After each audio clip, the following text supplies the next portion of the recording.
As guerras não são mapas nem jogos de tabuleiro entre o vermelho e o azul. Elas vão muito além dos gráficos de produção industrial e curvas demográficas.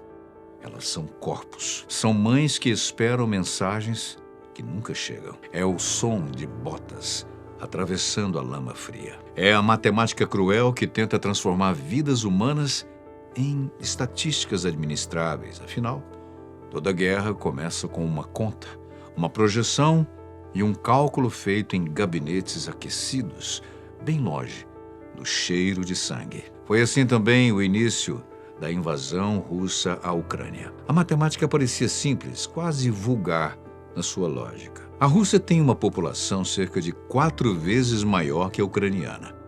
Um reservatório humano vasto, herdado de impérios antigos, reforçado por uma tradição histórica de mobilização em massa. A ideia era elementar: lançar soldados suficientes contra as defesas ucranianas até que elas colapsassem. Uma pressão contínua, quase geológica, até que a resistência se partisse. Essa equação já havia funcionado antes, na Segunda Guerra Mundial, e também em conflitos regionais. Ela funcionou sempre que Moscou aceitou pagar o preço em sangue. Mas, dessa vez, algo quebrou essa conta. Há forças mais antigas, mais silenciosas e mais pacientes. Forças que não marcham em formação, que não obedecem ordens e não conhecem tratados nem cessar-fogo. Elas apenas esperam. E quando chega o momento, entram em cena com uma autoridade que nenhum general moderno consegue contestar. Não estamos falando de armamento pesado ou violência humana, mas sim a fúria das estações naturais. Porque entre essas forças, poucas são tão temidas quanto o inverno. Durante séculos, a Rússia construiu parte de sua identidade militar sobre essa estação. O frio não era apenas um fenômeno climático. Ele tornou-se um personagem histórico, um aliado mítico, uma entidade quase espiritual. Chamavam-no de General Winter ou General Frost, respectivamente, referindo-se a inverno e congelamento em inglês. Mas o nome pouco importava. O que valia mesmo era o efeito de exércitos inteiros derrotados, não por balas ou baionetas, mas pela incapacidade humana de sobreviver ao gelo. Essa é uma história recontada através dos tempos, dessas que mantemos vivas no imaginário. Imagine a cena: Napoleão recuando com o que restou de sua grande armée, as divisões alemãs atoladas nos arredores de Moscou e os suecos perdendo um império inteiro depois de ver os seus homens tombados na neve. Em todos esses episódios, a Rússia era o território sitiado, a fortaleza natural, a vítima que se transformava em vencedora graças à dureza de sua geografia. O inverno era o seu escudo, mas a história tem um modo peculiar de se dobrar sobre si mesma. Hoje, ao observarmos o que acontece nas planícies congeladas do leste da Ucrânia,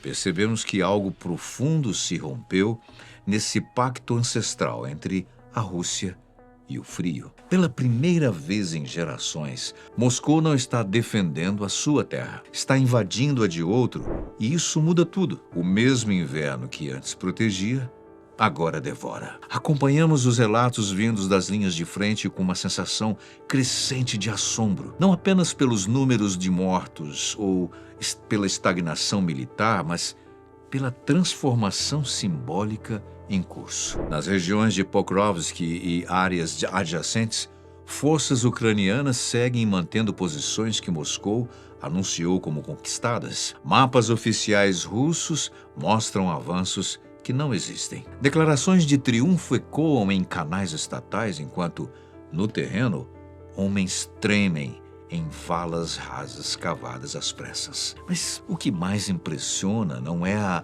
discrepância entre a propaganda e a realidade. É o papel silencioso do clima nessa equação. Poderia ser um filme de cinema catástrofe. Imagina só, temperaturas que descem a 14 graus negativos durante a madrugada, ventos cortantes que atravessam uniformes inadequados, solo congelado que impede a escavação de abrigos, lama profunda durante o dia e gelo rígido à noite, e uma alternância cruel que transforma cada movimento num esforço extenuante. Para a Ucrânia, o inverno tornou-se uma extensão da sua defesa. Tropas rotacionadas, linhas de suprimento relativamente estáveis, estruturas com algum nível de aquecimento, abrigos improvisados, mas funcionais.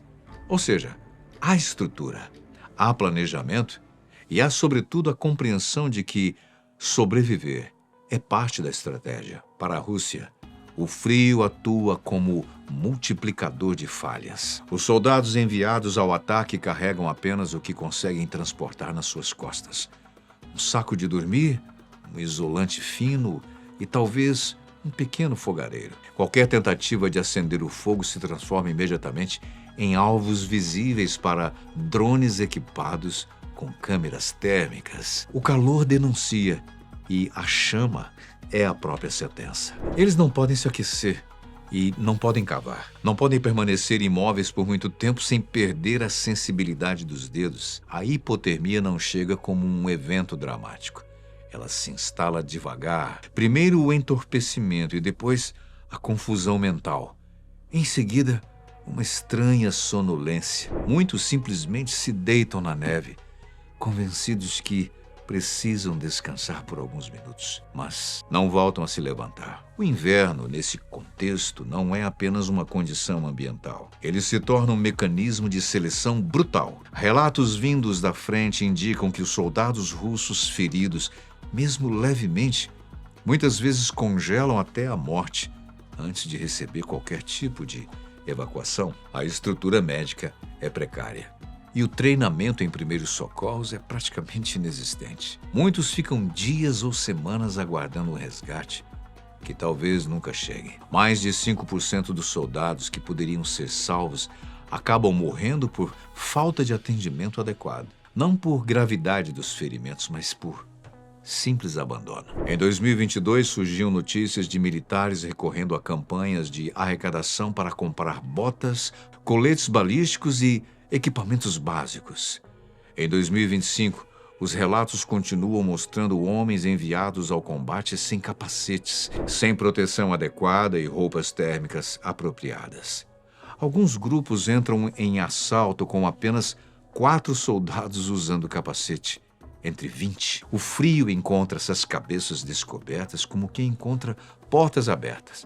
E então surgem soluções improvisadas, tendas verdes distribuídas como se fossem inovação tecnológica. Não são abrigos reais, mas capas estranhas que os soldados vestem enquanto se deslocam, tentando reduzir a sua assinatura térmica. Caminham pela neve parecendo figuras absurdas, como se fossem estruturas ambulantes com uma visão limitada, vulneráveis ao terreno e aos céus. A intenção pode ser camuflagem, mas o resultado é grotesco. O inverno, que antes punia invasores estrangeiros, agora pune os próprios russos. É preciso perceber quem está sendo enviado para essas linhas congeladas, já que não são forças de elite, nem tropas altamente treinadas para a guerra em clima extremo. Simplesmente, muitos desses homens têm mais de 40 ou 50 anos. Alguns são estrangeiros atraídos por promessas financeiras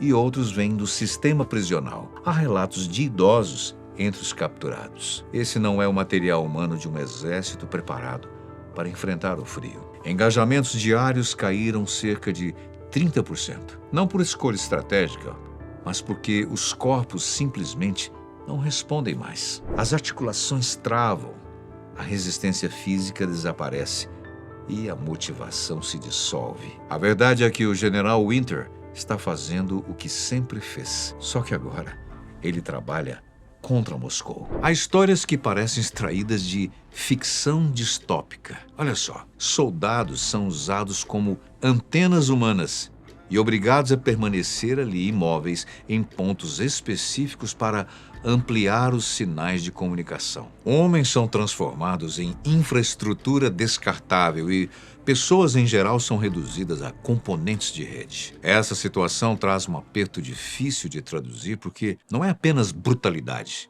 é uma desumanização sistemática. E essa lógica se estende para toda a cadeia de comando.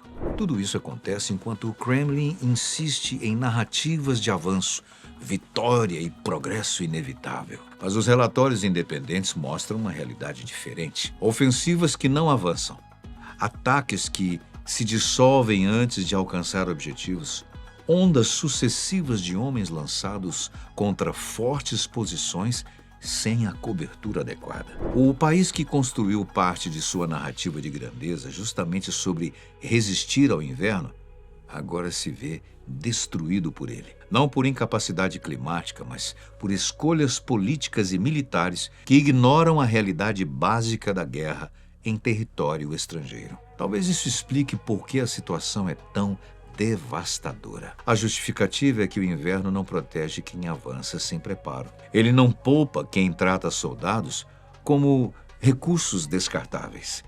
Ele não recompensa a arrogância estratégica. Ele apenas aplica suas leis físicas, lenta e implacavelmente. Ao observar esse processo, ampliamos a reflexão sobre o preço humano das decisões tomadas em gabinetes aquecidos, confortáveis. Homens em Moscou desenham setas em mapas, enquanto jovens e velhos congelam em campos abertos. General Winter apenas cumpriu seu papel. Ele não é patriota, ele não é ideológico e não responde a discursos.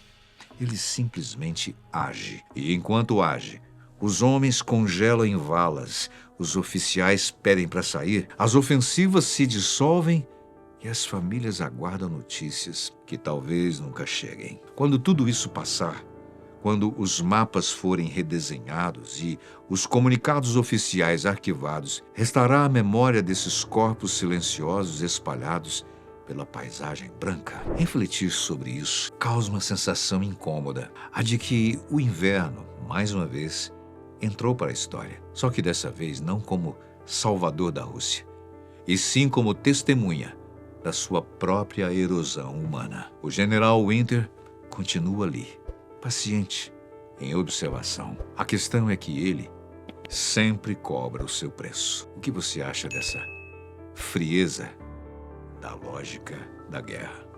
Deixe nos comentários. Nós agradecemos muitíssimo a sua companhia, sempre especial. A gente se vê num próximo vídeo.